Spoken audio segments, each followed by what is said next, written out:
فبالله كم بسم اللہ الرحمن الرحیم۔ شروع اللہ کے نام سے جو بڑا مہربان نہایت رحم والا ہے۔ السلام علیکم پیارے دوستو،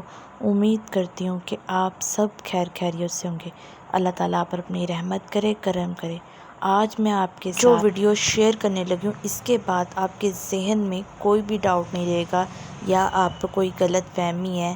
دین کی یا مذہب کی، یا اس کا ڈفرنس نہیں معلوم، تو آپ کو یہ ویڈیو دیکھنے کے بعد مکمل پتہ لگ جائے گا کہ اسلام میں اور مذہب میں کیا ڈفرنس ہے، اور کیا اسلام اور مذہب ایک ہی ہیں یا نہیں۔ اب دیکھیں اس ویڈیو میں اور مجھے بتائیں۔ آپ کی گفتگو سے یہ ہمیں جیسے وہ ایک مذہب کا حصہ ہے اور یہ جو سوشو اکنامک سسٹم ہے یہ ایک دین کا حصہ ہے، تو آپ یہ ہمیں بتائیں گے کہ مذہب اور دین میں حقیقت میں فرق کیا ہے؟ مذہب کا جو تصور، ایک تو پہلے بات یہ نوٹ کر دیجئے کہ یہ لفظ جو ہے نہ قرآن میں آیا ہے، کون سا مذہب؟ مذہب نہ کہیں حدیث میں میرے علم کی حد تک آیا ہے، اور ہماری تاریخ میں بھی استعمال ہوتا تھا تو فقہی مذہب، مذہب حنفی، مذہب مالکی، مذہب شافعی، اسلام کے لیے لفظ مذہب کبھی نہیں استعمال ہوتا تھا۔ یہ مذہب جو ہے در حقیقت ایلین اصطلاح ہے اسلام کے لیے، اور اس کے بارے میں جو تصور دنیا میں ہے وہ یہ ہے کہ مذہب صرف تین چیزوں پر جو ہے وہ مشتمل ہوتا ہے۔ ایک کوئی عقیدہ، ایک خدا کو مانو، 100 کو مانو، کسی کو نہ مانو۔ ایک عبادت، کسی طریقے سے خدا کو پوجو، انسین خدا کی بندگی کرو، نماز پڑھو، یا پتھروں کو پوجو، کسی کو پوجو، سورج کو پوجو۔ اور کچھ جو ہے social customs and rituals and rights,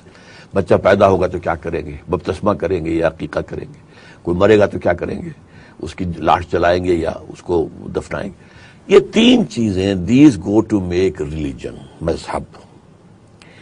اور آج کی دنیا میں جو تصور ہے وہ یہ ہے کہ ان تین چیزوں کا تعلق صرف انسان کی انفرادی زندگی سے ہے، اور اس میں ہر انسان آزاد ہے، کوئی کسی پر اعتراض نہیں کر سکتا۔ البتہ دین کہتے ہیں نظام کو، اور نظام اجتماع جو ہے اس کے تین گوشے پھر بن جاتے ہیں بڑے، سیاسی، معاشی، سماجی۔ تو جو دین ہے اس میں مذہب بھی شامل ہے۔ اسلام جو ہے، اگرچہ اس کے لیے لفظ صرف دین کا استعمال ہوا قرآن مجید میں، ان الدین عند اللہ الاسلام ومن یبتغی غیر الاسلام دینا فلن یقبل منہ، دین اللہ کہا گیا۔ اذا جاء نصر اللہ والفتح ورأیت الناس يدخلون فی دین اللہ افواجا، یہ اللہ کا نظام، اس میں داخل ہو رہے ہیں۔ اسی طریقے سورہ یوسف میں دین الملک ما کان لیاخذ اخاہ فی دین الملک، تو بادشاہ کا جو نظام تھا وہاں، حضرت یوسف علیہ السلام جو ہے وہ اس کے ایک بہت اہم افسر تھے، بہت بڑے کارندے تھے، شاید وزیر اعظم ہو، شاید وزیر خوراک ہو، وٹس ایور، لیکن بادشاہ تو نہیں تھے، نظام تو بادشاہ کا تھا، تو انہیں پابندی کرنی پڑی، اور وہ اپنے بھائی کو روکنا چاہتے تو اللہ تعالیٰ نے انہیں وہ ہیلا سکھایا، کذالک کدنا لیوسف، اور یوسف کے لیے ہم نے اس طریقے سے ایک چال بنا دی، اور اللہ نے اپنے ذمہ لے لیا کہ یوسف نے نہیں کیا، ہم نے کیا، اور یہ واقعہ لیا خدا خواہ فی دین الملک۔ تو یہ دین جو ہے یہ ایک مکمل نظام ہے، اسلام ایک مکمل دین ہے، اس میں مذہب بھی ہے اور معاشی، سیاسی، سماجی نظام بھی ہے، اور اسی معاشی، سماجی اور سیاسی نظام کے تحت قوانین ہیں۔ قانون جو ہے کرمنل لا بھی ہے، سول لا بھی ہے، قانون شہادت بھی ہے، یہ سارے کے سارے، قانون وراثت بھی ہے،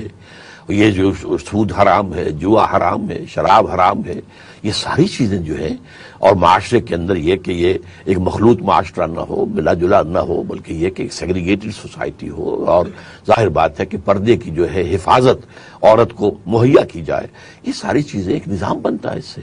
تو اسلام مجموعہ ہے ان تمام چیزوں کا۔ ہوا یہ ہے اصل میں کہ خلافت راشدہ تک، حضور کے 10 سال جو ہیں مدینے کے، اور پھر خلافت راشدہ کے 30 سال، اس وقت تک تو اسلام مکمل دین کی حیثیت سے قائم رہا۔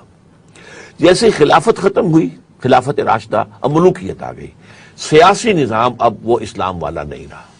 اس میں وہ شورائیت نہیں رہی، اس میں ایک قبیلے کی حکومت آ گئی، اس میں جو ہے موروثی حکومت آ گئی، وغیرہ وغیرہ۔ اب بہرحال اس کے خلاف کچھ بغاوتیں تو ہوئیں، لیکن سب کچھ چل دی گئی، لہذا لوگوں نے سمجھا اب ہمیں اسی چھت کے نیچے رہنا ہے، لہذا مذہبی لوگوں نے یا علمی کام شروع کر دیے، اور یہ کہ خانقاہی نظام کے لوگوں کی کم سے کم یہ کہ تزکیہ نفس کی کوشش تو کرو۔ اب اس کے بعد کیا ہوا؟ لیکن وہ اس میں کیا تھا کہ چاہے وہ ملوکیت تھی لیکن قانون اسلامی تھا، جو عدالتیں تھی، فیصلہ قاضی ہوتے تھے اور مفتی ہوتے تھے، اور جمعہ ہوتا تھا صرف سرکاری، کوئی عام پرائیویٹ جمعہ نہیں ہو سکتا، تو خطیب، یہ 3 عہدے تھے جن عہدوں کے لیے یہ سارا جو نظام ہے دینی تعلیم جس کو کہتے ہیں ہم، دینی تعلیم کا نظام، یہ اصل میں سول سروس کی اکیڈمیز تھیں، یہ کہ حکومتوں کو ضرورت ہے قاضیوں کی، مفتیوں کی اور خطیبوں کی، تو وہ پروڈیوس کریں۔ اس کے بعد جب آ گیا کلونیل دور، اب انگریز آ گیا، اب کرمنل لا تو اس کا ہے، سول لا تو اس کا ہے، لہٰذا اب وہ قاضی اور وہ مفتی حضرات کی بھی اہمیت کم ہو گئی۔ البتہ انہوں نے یہ مذہبی آزادی دے دی، نماز پڑھو، ہم نہیں روکتے، تو نماز کے مسائل مفتی صاحب سے پوچھ لو جا کے، طہارت کے، پاکیزگی کے مسائل، روزہ ٹوٹ گیا یا نہیں ٹوٹ گیا ہے، اور انگریز نے کم سے کم یہ بھی رکھا کہ جو آئلی قوانین تھی ان میں ہمیں آزادی دیے رکھی، وہ تم اپنے مفتیوں کے حوالے رکھو، جو چاہو جس طرح چاہو کرو، فیملی لاز میں ہم دخل نہیں دیں گے۔ اسی طرح وراثت کے قانون میں اس نے یہ کیا کہ آپ چاہیں تو شریعت کے مطابق ہم فیصلہ دے دیں گے اور چاہیں تو رواج کے مطابق دے دیں گے، چاہیں تو ہمارے انگلش لا کے تحت لے لیجئے، اٹس آپشن فار یو۔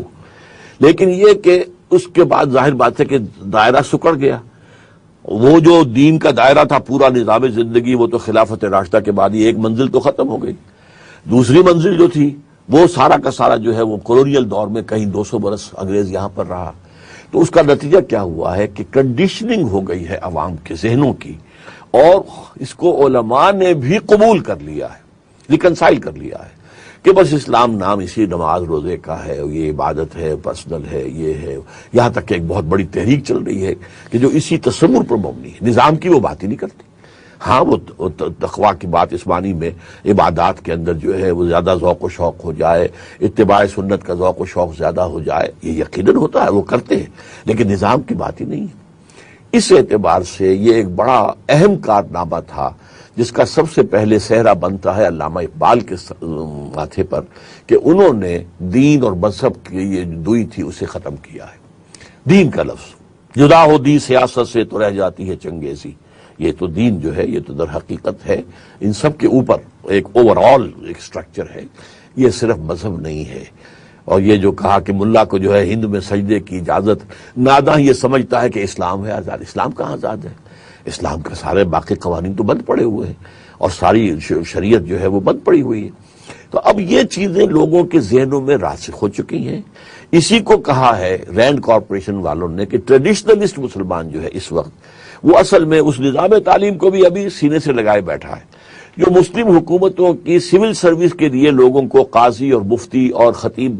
مہیا کرنے کا ذریعہ تھا، اسی کو سینے سے لگا رکھا ہے۔ ان کے اندر جو ہے اپنے آبا کے نقش قدم پر چلنا، ان کی تقلید کرنا وہ اپنا لازم سمجھتے ہیں،